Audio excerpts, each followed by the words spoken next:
दे सतपुरुष पिता की जय। सतपुरुष साहेब सतलोकी कहलाए, अमर लोक में विराज जी। गिरधपुरी में आके बाबा घासी के रूप ला साजे जी। सत के दिया बारे बाबा घपटे कुलूप अंधियारी माँ। सत के निशानी जत खाम गड़ाए, अमर हो गए ये संसार माँ।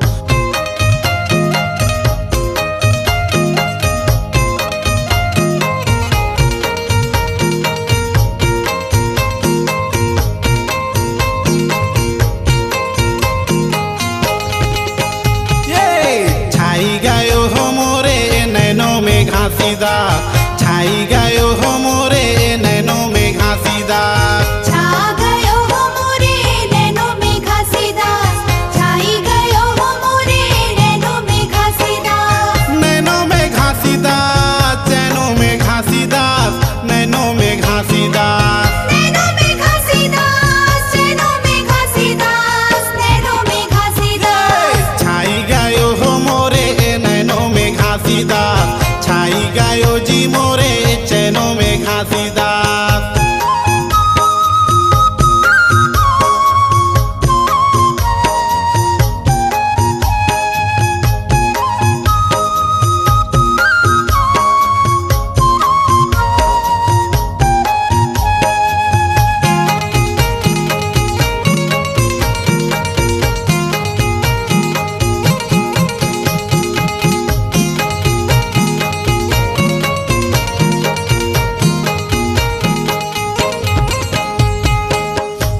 चंदन गुरु तिलक लगाए हैं, सादा जनेऊ बाबा कांधे और माए हैं। माथे चंदन गुरु तिलक लगाए हैं, सादा जनेऊ बाबा कांधे और माए हैं। गुरु बाबा माथ में चंदन, खान में जनेऊ और गला में कंठी माला, हाथ में गुटानी धर के गजब सुहावा थे। वो कर मीठ बोली हमर जग जग में प्रकाश फैलावा थे। तिलक लगाए बाबा तिलक लगाए हैं, तिलक लगाए गुरु तिलक लगाए हैं। गिरौद वाले बाबा भंडारे वाले गा, गिरौद वाले गुरु भंडारे वाले गा। नैनों में घासीदा, चैनों में घासीदा, चैनों में घासीदा, नैनों में घासीदा। छा गयो हो मोरे नैनों में घासीदा, छाई गयो हो मोरे नैनों में घासीदा।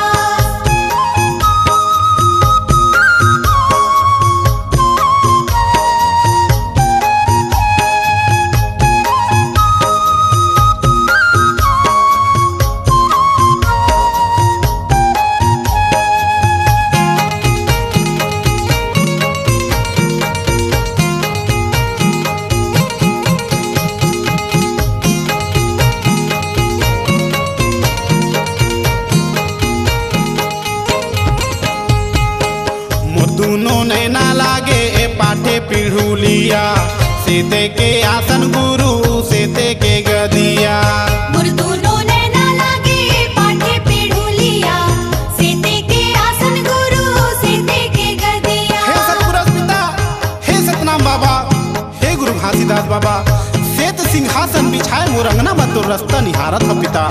आजा बाबा दोनों नैना तोर पर बिछाए हैं पिता। पाठे पीढ़ुलिया सेत लागे गदिया, पाठे पीढ़ुलिया सेते के गदिया। घट घट वासी गुरु अंतर्यामी गा, घट घट वासी बाबा तय अंतर्यामी ना। नैनों में घासीदा, चैनों में घासीदा, चैनों में घासीदा, नैनों में घासीदा। छा गयो हो मोरे नैनों में घासीदा, छाई गयो हो मोरे नैनों में घासीदा।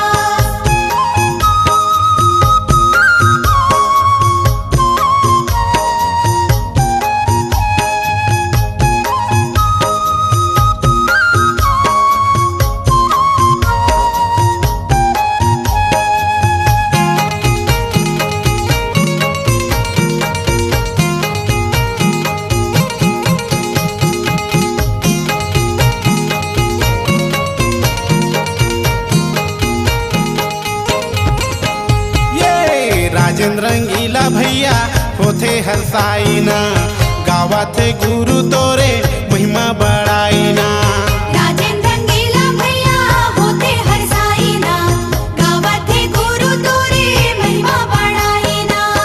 हे सत्य पुजारी गुरु घासीदास बाबा तोर दिए निशानी जोड़ा खाम ना मुरंगना मकड़ा है बाबा सुरहिन गैया के गोबर माल लिपा के सुघर चौक पुरा है पिता आजा बाबा चौके पुराए बाबा